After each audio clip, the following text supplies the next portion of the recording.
Assalamualaikum warahmatullahi wabarakatuh. Salam sejahtera buat sahabat Kang Asep Hidayat semua dimanapun berada. Pertemuan kali ini kembali Kang Asep akan melanjutkan kisah yang sebelumnya. Namun mohon maaf sahabat semuanya, yang sebelumnya Kang Asep menyampaikan bahwa episode atau part ini part akhir. Namun ternyata ceritanya belum selesai. Cerita yang akan Kang Asep lanjutkan yaitu yang berjudul Belenggu Cinta Gadis Pemuja Setan bagian 10. Langsung saja kita ke bagian ceritanya. Namun seperti biasa, yuk kita membaca Bismillahirrohmanirrohim. Inilah selengkapnya. Astagfirullah. Denny beristighfar, merasa bingung. Kok bisa ya? Baru saja dia di rumahnya Mang Kohar dan sekarang dia masih tidur di kamar. Demikian Denny berkata dalam hati. Di dalam kamar, Denny hanya mundar-mandir, bingung entah apa yang akan dilakukan. Sesekali ia menatap wajah Sena yang masih tidur dengan lelap. Akhirnya, Denny memutuskan untuk kembali ke bawah saja. Perlahan, Denny membuka pintu agar tidak membangunkan Sena. Lalu ia tutup pintu itu lagi dengan sangat pelan. Denny melangkah menuju dapur, hendak menemui Biasi. Dan setibanya di ruang makan, tiba-tiba saja Denny terdiam, berdiri mematung ke arah meja makan, seolah tengah melihat hantu di sana. Ayo Beb, sarapan dulu. Ajak Sena ke Denny untuk sarapan pagi, sembari tersenyum manis kepada Denny. Denny hanya diam dengan raut wajah pucat. Loh, kok malah bengong? Ayo dong sayang, aku yang buatin sarapannya buat kamu loh. Kembali Sena berkata, seraya melangkah mendekati Denny dan menarik tangan Denny untuk duduk di kursi makan. Denny terkesiap dan hanya menurut saja ketika disapa Sena. Tanpa berbicara sepatah kata pun, Denny langsung makan roti bakar dan minum kopi yang dibuatkan Sena. Di saat Denny tengah sarapan bersama Sena, Biasi terus memperhatikan Denny dari dapur. Kenapa kamu berdiri di situ, Bi? Tiba-tiba saja Biasi dikejutkan dengan teguran Sena dengan nada datar. Namun cukup membuat Biasi terkejut bahkan ketakutan, dan langsung keluar melalui pintu belakang. Setelah selesai sarapan, Denny diajak Sena duduk di ruang keluarga. Dengan manja, Sena memeluk Denny dan berkata, Beb, kamu hari ini gak kerja? Tanyanya ke Denny. Denny tidak menjawab, hanya mengangguk pelan dengan tatapan ke arah TV. Sekalian aja tak usah kerja lagi, Beb. Aku pengen kamu di rumah saja. Sambung Sena lagi. Kembali Denny hanya menganggukkan kepala saja, menuruti semua keinginan Sena tanpa berusaha menolak atau berargumen seperti biasanya. Hari demi hari terus berlalu. Tak terasa Denny sudah seminggu tidak masuk kerja ke kantornya. Denny juga tidak memberi kabar atau keterangan kenapa ia tidak masuk. Hal itu tentu saja menjadi pertanyaan pimpinannya. Pagi itu hari Senin. Seperti biasa, setelah melaksanakan apel pagi, para pekerja di kantor Denny berkumpul untuk mendapatkan arahan pimpinan. Dan di saat itulah pimpinannya menanyakan Denny kepada Sandi.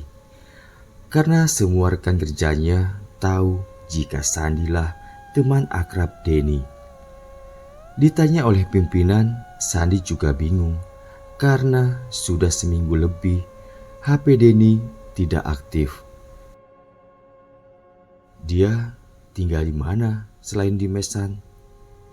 Tanya Welly ke Sandi. Aku tak tahu, Wel. Soalnya dia tak pernah kasih tahu tinggal di mana sama aku.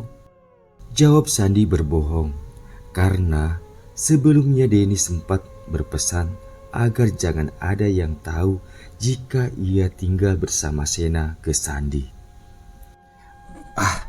Masa nggak tahu? Hampir tiap malam kamu bareng dia kan, San? Ujar Welly lagi ke Sandi. Ya Wel, beneran. Tapi nanti aku cari tahu dulu lah. Jawab Sandi tetap berusaha menutupi. Lalu ia pamitan kepada Welly. San, kamu mau kemana? Tanya Welly ke Sandi yang pamitan pergi. Aku mau cari Denny, Wel. Jawab Sandi singkat, sembari terus melangkah menuju ke parkiran. Aku ikutlah, San. Ucap Welly hendak ikut bersama Sandi mencari Denny. Tentu saja Sandi tidak berkenan Welly ikut karena tujuan Sandi hendak ke rumah Sena dan ia tidak mau Welly tahu di mana Denny saat ini. Biarlah aku sendiri, Wel. Nanti kalau sudah ketemu dan perlu bantuan, aku telepon kamu ya. Tolak Sandi dengan halus ke Welly. Dan akhirnya Sandi berangkat seorang diri. Setelah sarapan pagi, Sena pamitan kepada Bi Asi karena ada urusan pekerjaan di perusahaannya. Bi, aku keluar dulu ya, ada urusan. Dan ingat, Bibi jangan biarkan Bapak keluar rumah ya. Demikian pamit Sena ke Bi Asih pelan, namun penuh penekanan yang membuat Bi Asih cukup menjadi takut. Baik Nyonya, saya paham. Jawab Bi Asih pasti kepada Sena, lalu Sena berangkat. Setelah menutup kembali gerbang pagar rumah, Bi Asih terlihat buru-buru kembali masuk ke rumah dan langsung memanggil suaminya. Bah, Abah, kesini cepat.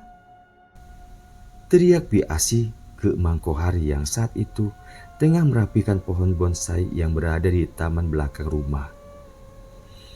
Mang Kohar meletakkan gunting rumputnya lalu menghampiri Bi Asih. Aya naon, Mak? Teriak-teriak. Tanya Mang Kohar setelah berada di dekat Bi Asih. Bah, sepertinya emak gak kuat lagi kerja di rumah ini. Jadi, maksud emak kita berhenti dari rumah ini gitu? Ucap Mang Kohar sembari menatap istrinya. Iya bah, kita berhenti saja. Karena Mak sudah gak kuat lagi, harus terus melakukan perbuatan dosa untuk Nyonya. Dan emak akan menyelamatkan Pak Denny. Kasihan dia, Pak, harus jadi korban berikutnya. Sambung Bi Asih pasti.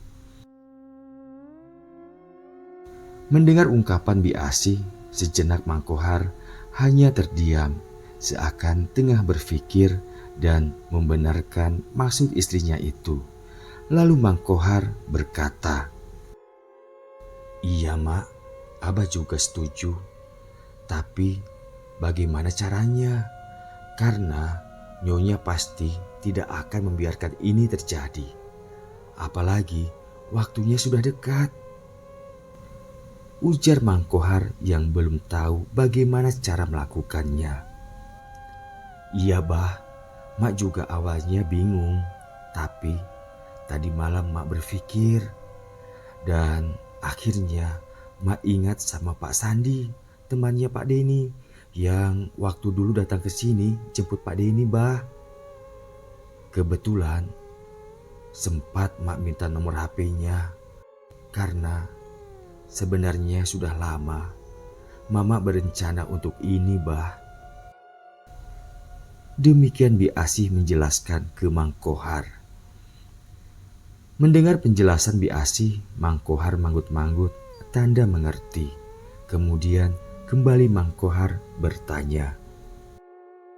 Terus menurut Mama, kapan kita lakukan rencana ini? Karena Bapak juga kasihan melihat Pak Denny sekarang ini sudah seperti mayat hidup saja. Tak tega Bapak lihatnya, Mak. Tanya Mang Kohar dan berkata jika ia tak tega melihat perubahan sikap Denny saat ini. Iya, Mang. Memang sengaja Pak Denny dibuat seperti itu, supaya Pak Denny tidak lepas sampai waktu yang direncanakan Nyonya tiba. Jadi hari ini juga kita lakukan, mumpung Nyonya pergi. Dan biasanya sore dia baru pulang. Jawab Bi Asih dengan penuh keyakinan. Mak, apa Mama sudah siap dengan segala resikonya? Karena kita jauh dari kampung untuk mencari kerja. Tanya Mang Kohar lagi, seakan ada sedikit keraguan. Mendapat pertanyaan demikian, Bi Asih langsung menatap tajam Mang Kohar, seraya berkata, Bah, sedetik ke depan kita tidak akan pernah tahu, karena rezeki itu Allah yang mengatur. Daripada kita dijadikan budak iblis yang semuanya itu bukan buat kita, Bah. Sudahlah, masalah itu tak usah Abah pikirkan. Yang harus kita pikirkan bagaimana menghadapi dia. Karena dia pasti tidak akan membiarkan kita begitu saja. Ujar Bi Asih menegaskan kepada Mang Kohar. Ya udah, sekarang telepon saja teman Pak Denny, Mak. Biar cepat.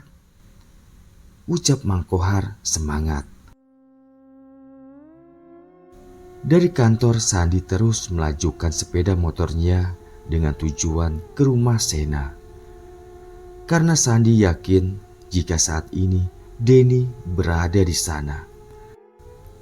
Hanya saja, kenapa sudah seminggu terakhir ponselnya Denny tidak aktif. Di pertengahan jalan Sandi singgah di sebuah warung sarapan. Sandi memutuskan untuk sarapan terlebih dahulu dan setelahnya baru ke rumah Sena. Setelah di dalam warung, Sandi langsung duduk dan pesan lontong sayur kesukaannya. Di saat tengah menunggu pesanannya datang, terdengar ponselnya berdering. Sandi mengambil ponselnya dari dalam tas. Terlihat di layar ponselnya sebuah nomor, namun tidak ada namanya. Sandi paling malas jika ada nomor tidak tersave telepon. Sandi mengabaikan panggilan itu dan meletakkan ponselnya di meja. Lontong yang ia pesan datang. Sandi langsung makan, namun ponselnya terus berdering dengan nomor yang sama. Kesal namun penasaran, akhirnya Sandi mengangkatnya. Halo, selamat pagi. Ini siapa? Tanya Sandi setelah tersambung. Halo juga, Pak. Maaf mengganggu. Saya Bi Asih, pembantunya Bu Sena. Jawab si penelpon dan ternyata itu Bi Asih yang menelpon. Oh alah, kirain siapa. Iya Bi, ada apa? Ucap Sandi dan sekaligus bertanya ada keperluan apa menelponnya. Pak, Saya mohon Bapak datang ke sini sekarang juga. Ini penting Pak, demi keselamatan Pak Denny. Pinta Bi Asi ke Sandi.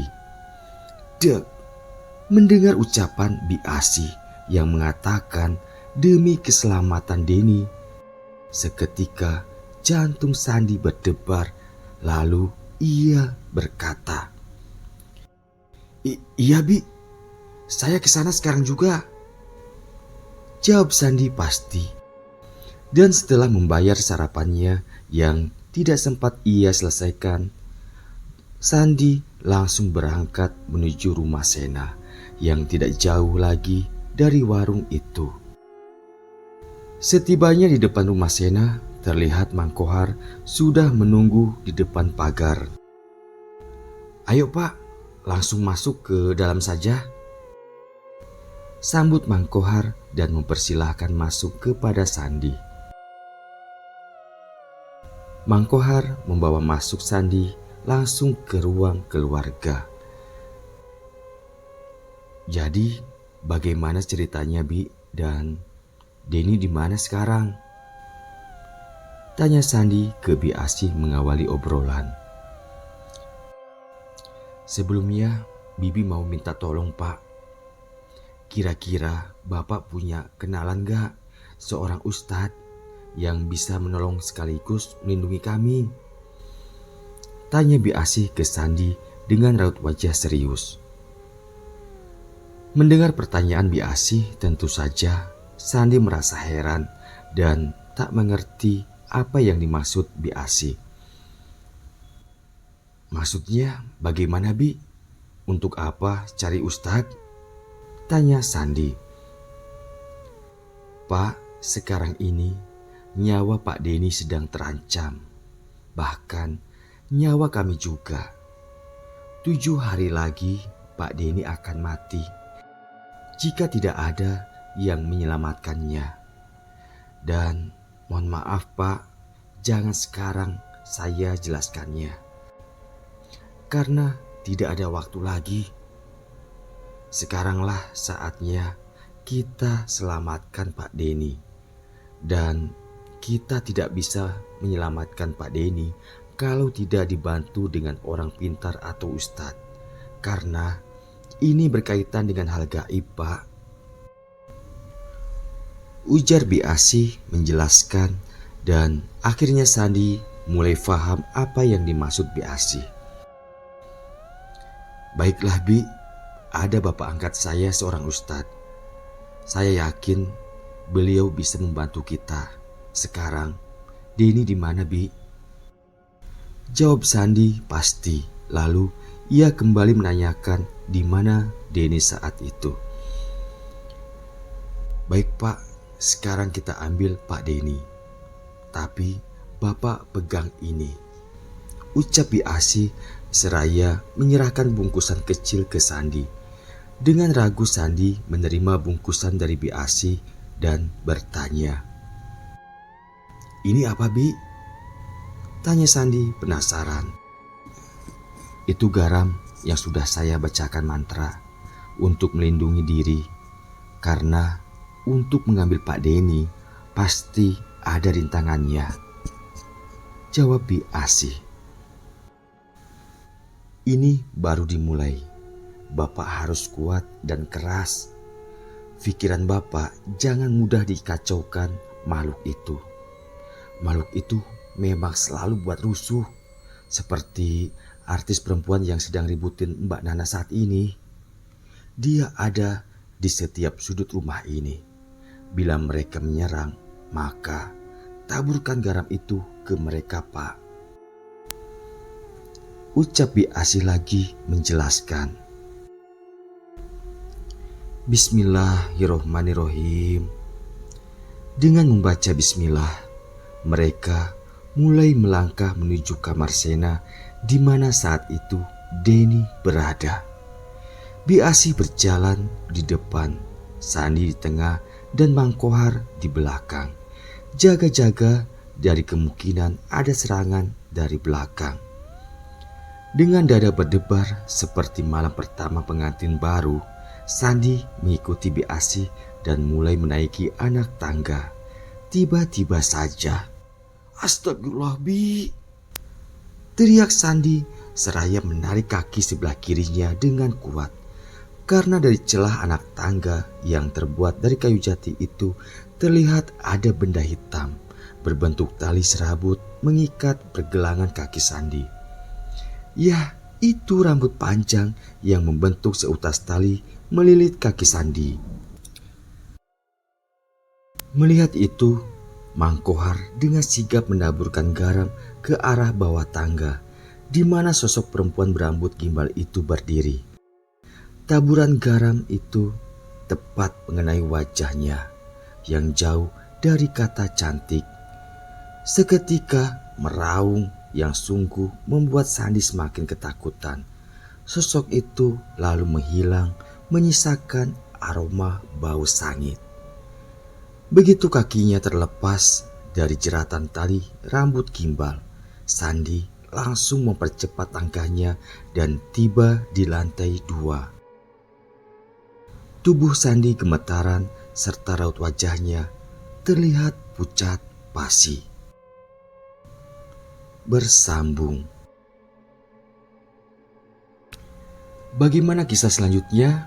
Ikuti terus kisahnya di bagian akhir. Kang Asep aturkan banyak terima kasih dan wassalamualaikum warahmatullahi wabarakatuh.